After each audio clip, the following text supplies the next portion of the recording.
Alors bonjour à tous, alors aujourd'hui je suis content de vous tester les nouveaux écouteurs de la marque LG1. J'avais déjà testé leur modèle l'année dernière et donc là ils ont ressorti 3 nouveaux modèles et là ce modèle FP9 il cache quelque chose d'intéressant au niveau du boîtier et on va découvrir ça pendant le test.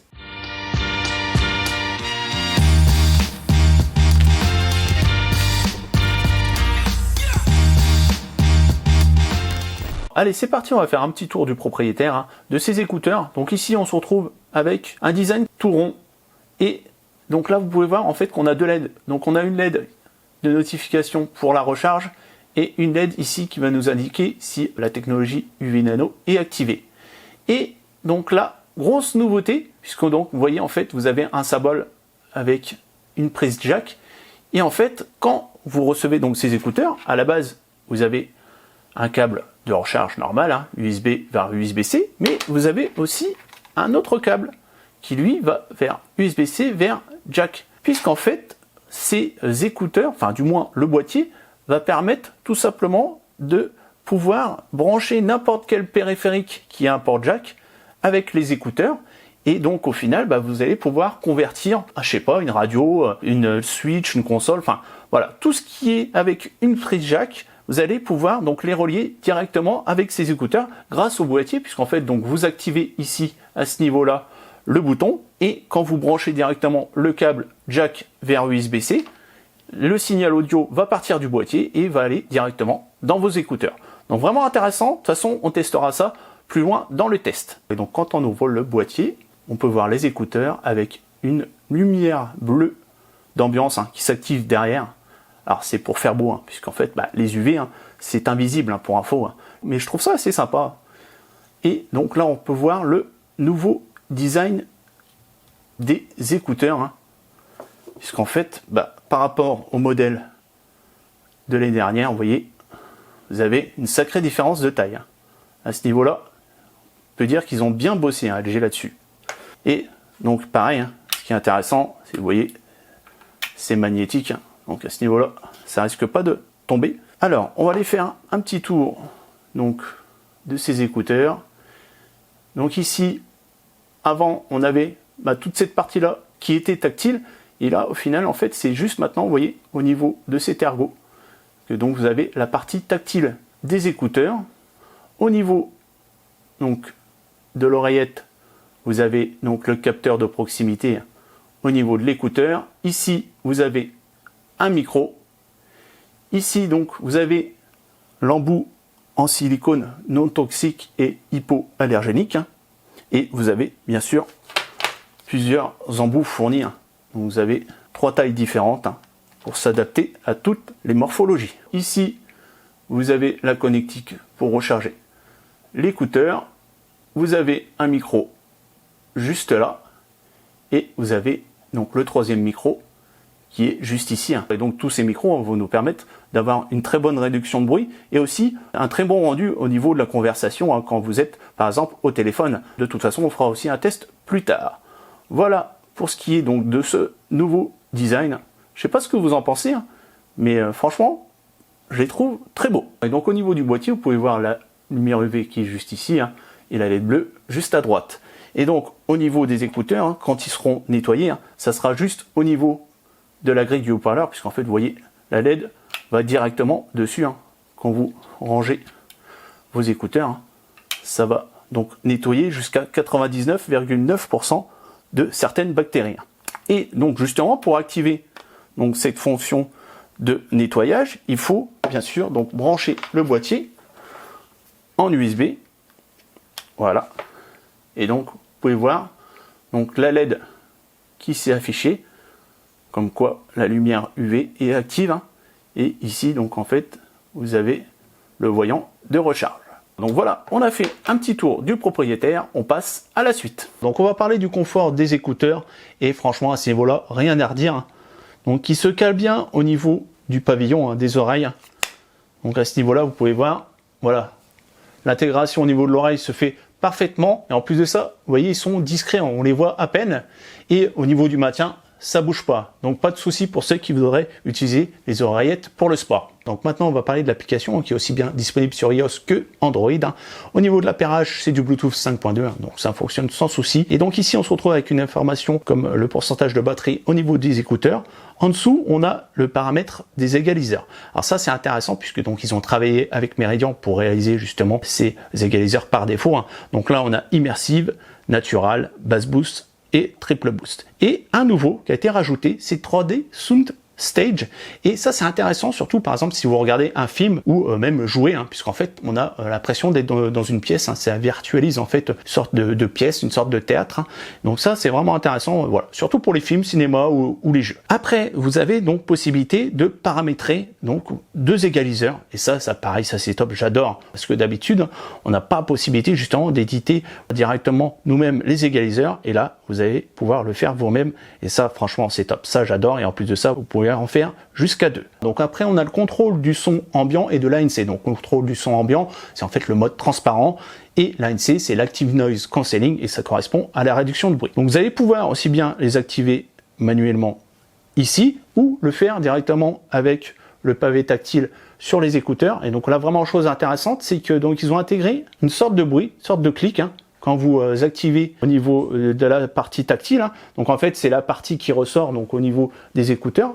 Vous appuyez dessus, vous entendez un clic, donc c'est comme un clic physique. Et donc pour passer tout simplement du mode réduction de bruit au son ambiant par exemple, vous restez appuyé, et là je rappuie dessus et je repasse sur la réduction de bruit. Donc au niveau de la réduction de bruit, c'est là où on a le meilleur rendu musical au niveau du son. Après vous pouvez donc désactiver complètement aussi bien le mode transparent que la réduction de bruit, et après donc vous activez le son ambiant, et vous avez 2 modes, donc un mode conversation et un mode d'écoute. Donc en fait le mode conversation, ça va mettre en avant les personnes qui vous parlent, les voix, et donc le mode écoute, ça va vous mettre en avant tous les sons extérieurs. Donc ce mode transparent, c'est vraiment intéressant pour ceux qui utilisent le casque en ville pour voilà, entendre les voitures ou autres, les dangers qui pourraient arriver autour de vous. Et donc après vous pouvez utiliser la réduction de bruit quand vous êtes dans les transports en commun. Et donc on va en profiter pour parler du rendu sonore de ces écouteurs. Donc au niveau des aigus et des médiums, ils s'en sortent très bien, et voilà, ça manque un peu de basse. Ça après c'est mon avis personnel, mais voilà, j'aime bien quand ça envoie un peu de basse, et là il manque un chouïa, quand même quelque chose pour que vraiment ça soit nickel à ce niveau là. Et bien sûr au niveau des modes, ça sera le meilleur rendu sonore, ça sera au niveau de la réduction de bruit. Si vous activez le mode transparent, vous allez avoir une perte de qualité au niveau sonore. Donc après vous avez le guide d'utilisateur, donc ils vont vous expliquer voilà les différentes fonctionnalités disponibles au niveau des écouteurs. En dessous on a marqué Tone Free Lab, et c'est des options qui vont être intéressantes. Là le mode jeu, ça va vous réduire la latence des écouteurs, puisque quand vous utilisez des écouteurs Bluetooth, il y a toujours une latence qui est pas forcément perceptible quand vous écoutez de la musique, puisque voilà, vous n'avez pas de référence, mais quand vous regardez par exemple une vidéo comme moi, ça se pourrait faire.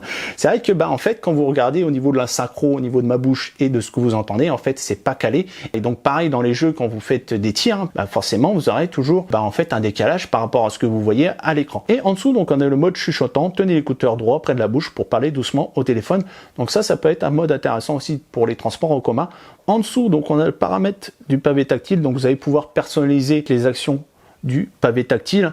Donc soit vous faites juste un clic, vous faites play pause, soit vous faites 2 clics, vous augmentez ou diminuez le volume, soit vous faites 3 clics et vous passez à la musique suivante ou précédente. Et donc en cliquant voilà sur une action, vous allez pouvoir personnaliser ça à votre sauce. En dessous on a le verrouillage du pavé tactile. Alors je trouve ça inutile dans le sens où, alors avant on avait toute la partie tactile au niveau de l'écouteur, que là on a juste une petite partie au-dessus, donc on a moins de risque, par exemple si on réajuste nos écouteurs, d'activer une option qu'on voulait pas. En dessous on a paramètres de notification, donc les notifications qui vont arriver à votre téléphone vont être lues vocalement au niveau des écouteurs, donc si bien au niveau des SMS ou des applications que vous aurez choisi. Donc après vous avez trouvé mes écouteurs, donc ça va émettre un bruit au niveau de l'écouteur. Si par exemple vous les avez paumés en dessous de votre lit, regardez, vous entendez le petit bip, et comme ça vous pourrez les retrouver facilement. Et donc en dernier vous avez l'option lecture pause auto, donc c'est quand vous enlevez l'écouteur de votre oreille, ça va mettre en pause directement la musique et remettre directement en lecture dès que vous remettez l'écouteur dans l'oreille. Donc voilà, on en a fini avec l'application, on passe à la suite. Donc là, on va tester la réduction de bruit des micros au niveau des écouteurs. Si par exemple vous êtes en conversation téléphonique avec quelqu'un et que vous avez une ambiance sonore assez chargée, hein. Donc là, j'étais prendre une ambiance de rue, voilà, sur YouTube. Donc là, vous avez le rendu au niveau de mon micro-cravate et maintenant, on passe sur le micro des écouteurs, voir si au final vous avez une atténuation. Mais bon, voilà. Je fais confiance à LG à ce niveau-là, il se bosse bien. Donc maintenant, on passe à la suite. Donc là, je vais vous montrer comment connecter le boîtier pour qu'il puisse en fait transformer n'importe quel signal audio qui arrive via la prise jack, hein, donc avec le câble qui a été fourni avec la boîte, hein, et les transmettre directement aux écouteurs en Bluetooth. Donc là, on va tester avec une switch. Hein. C'est ça qui est vraiment intéressant, c'est que la switch n'a pas de Bluetooth et au final, quand elle est en mode dock, hein, forcément, ça devient compliqué si vous voulez utiliser un casque. Alors, au final, vous prenez les écouteurs, vous activez ici sur la droite, vous voyez le voyant vert qui clignote, vous ouvrez le boîtier et après, vous attendez que le voyant vert reste fixe. Et quand il est fixe, en fait, c'est-à-dire que les écouteurs sont connectés avec le boîtier. Voilà, c'est fait.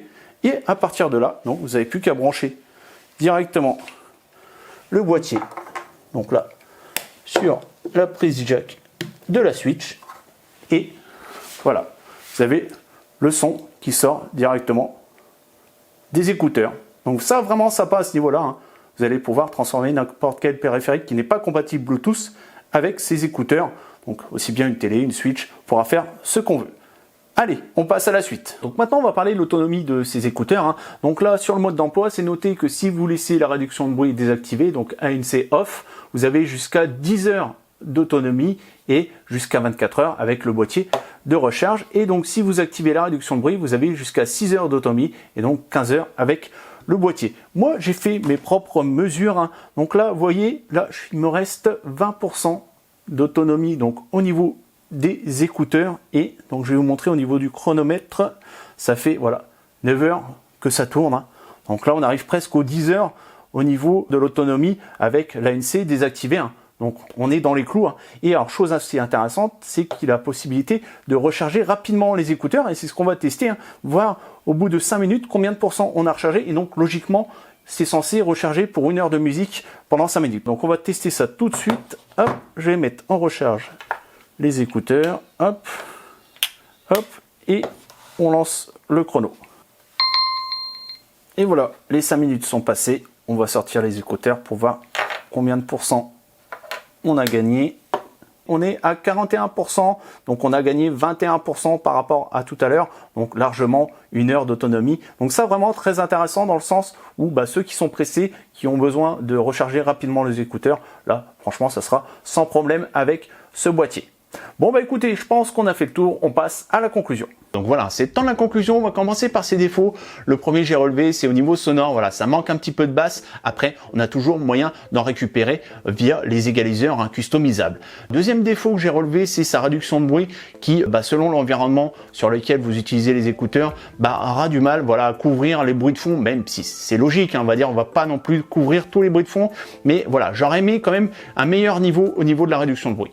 Et sinon, au niveau de ses avantages, clairement, c'est son évolution au niveau du design et du confort. Là, on a vraiment un très bon maintien au niveau des oreilles. Ça a vraiment été réfléchi à ce niveau-là. Et au niveau de la partie tactile, pareil, qui a été repensé et qui est clairement plus simple à utiliser aujourd'hui. Un de ses avantages aussi, bien sûr, c'est son autonomie.